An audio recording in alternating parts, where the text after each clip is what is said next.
question, please. Last question. Thank you, Prime Minister.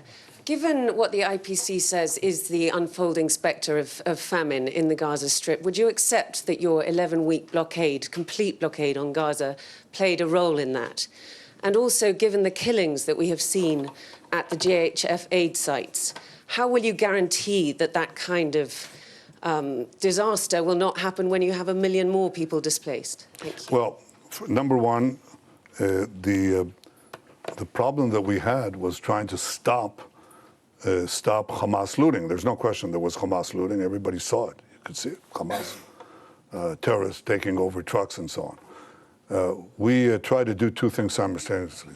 Stop the trucks and bring in the trucks through the GHF distribution points. Okay. It wasn't successful. And it wasn't successful, among other things, because Hamas interdicted also the GHF program, the distribution point. So Hamas created this problem, and it was directed against us. Immediately, we have a starvation policy, which is completely false, any more than we have a genocide policy, which is equally false. We don't. Not this, not that. I don't know of a country that texts millions of messages to civilians to get out of harm's way, giving up the element of surprise, or calling them individually on cell phones. Yet Israel is accused of genocide. It's absurd. Or starvation policy. But there was a problem of deprivation. No question about it.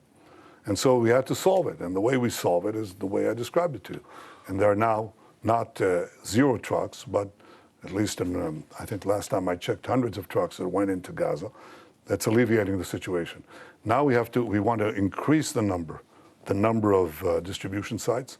So there's not, basically you answer this problem, or you solve this problem by the law of supply and demand. If you have a lot of supply, if you flood Gaza with food, which some of it will be pilfered, there's no way to get around that, will be looted by Hamas, but you'll have, if enough food reaches the marketplace, so to speak, then you'll see a difference. And you know what the difference is? How do we know for sure there's a difference? Because we monitor, as any one of you could, the price of food in Gaza.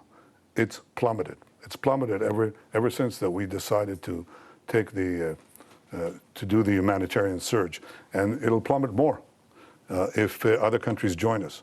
So I called on other countries to join in the airdrops. I actually called them to help persuade the UN to move those trucks, because every truck that goes in brings down the price of food. That's what happens. And when you have no shortage like that, then you don't have also the crowding around distribution points. And by the way, a lot of the firing was done by Hamas, seeking to have response by our forces, and very often they didn't. They held back. They stayed their fire, even though their own lives were on the line.